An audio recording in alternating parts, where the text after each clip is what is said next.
For centuries, the Great Bastion has stood firm. Through sacrifice and stone-focused determination, the Celestial Dragon Emperor and his children have staved off corruption time and time again. In the northern provinces, Miao Ying, the Storm Dragon, contends with the ever-looming threat of invasion, and worse, traitors amongst her own subjects. The Great Bastion cannot abide a fractured defender, so our first task is to consolidate Gunpowder Road.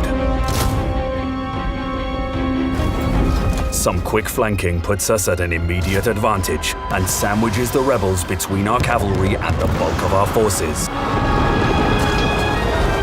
Thanks to our skyjunk and superior ranged capabilities, the rebels are easily dispatched and subsequently executed. The defense effort has need. The only way through the Bastion is 3 key gates. When Chaos invasions come, it's these locations that take the brunt of the attacks. We'll need to secure Snake Gate and ensure our allies are strong enough to shoulder their own burdens. But first, we'll be taking care of the rest of the rebels.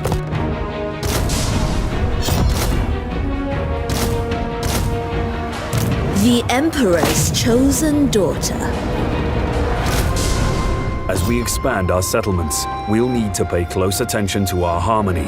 We'll build a labor conscription bureau and a conscription office, both for the growth, control, and bonuses to our young.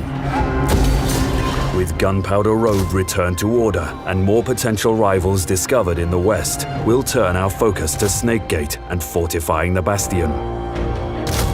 We'll begin by issuing the Storm Dragon's Edict commandment, lowering corruption, bolstering defense, and decreasing our enemy's movement range.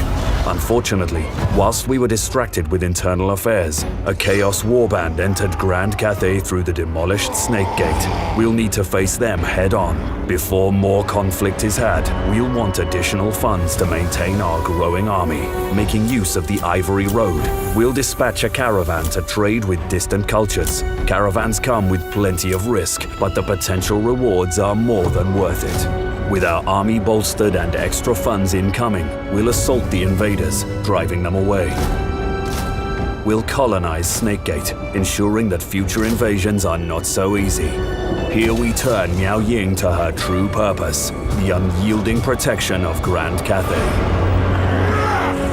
To aid in our defense of the Bastion, we'll align the Wujing compass to match our current goals. Each of the 4 directions offer powerful incentives, but our army has suffered from recent conflicts. We'll turn the compass northwest to hasten their recovery. We'll also set the Western Great Bastion's commandment to the Bastion Restored for the added casualty replenishment rate. Turmoil as our caravan is ambushed and held under threat of violence.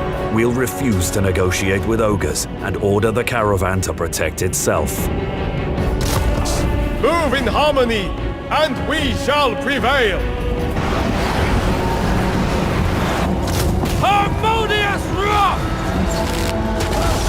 Minds as one! Ogres may be a hardy enemy, but we've managed to cut the assaulting lord off from the bulk of his forces. Some focused pressure, and we soon have the upper hand.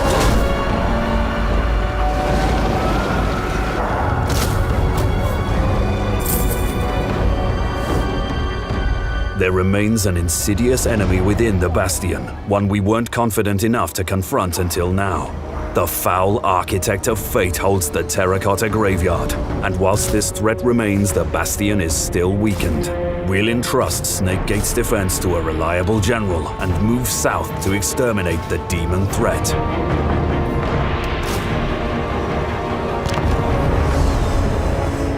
Master of Tempest.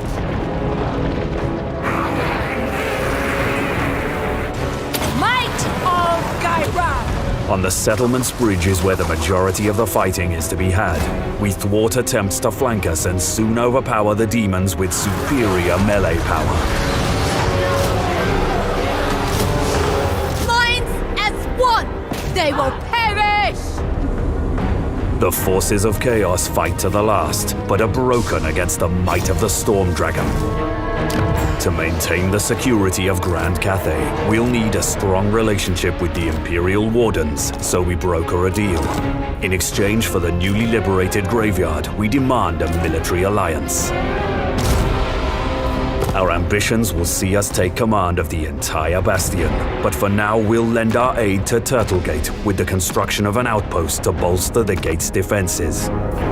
Something is brewing in the Chaos Wastes, all signs pointing towards an impending attack.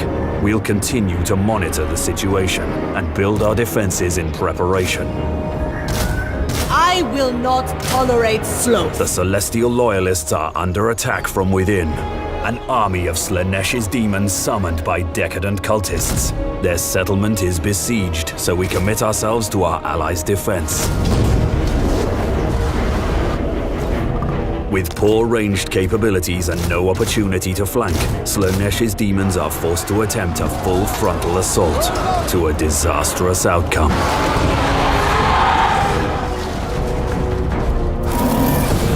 Slanesh's forces are a trifling thing this time, and they're easily dealt with. But whilst we were distracted, a Tzeentch host amassed outside of Snakegate. The Changer of Ways is making his move. The journey across Cathay is long, but we arrive in time to face the demons. Kairos Fateweaver marches on Snakegate, intent on breaching the Bastion and laying waste to Cathay beyond. The ruinous powers knock upon our gates, but these guests are not welcome! Send them from our threshold with the steel in your hands and in your hearts!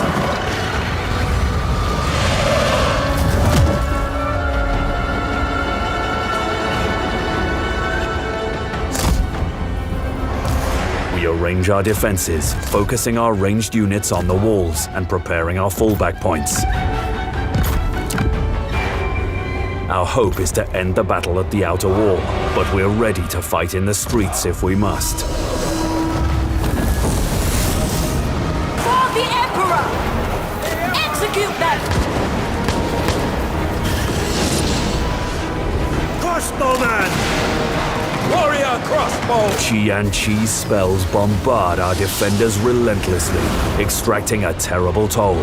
But despite Kairos Fateweaver's magical prowess, he cannot stand against the might of the Storm Dragon. Oh, Cathay! Defenders of Cathay!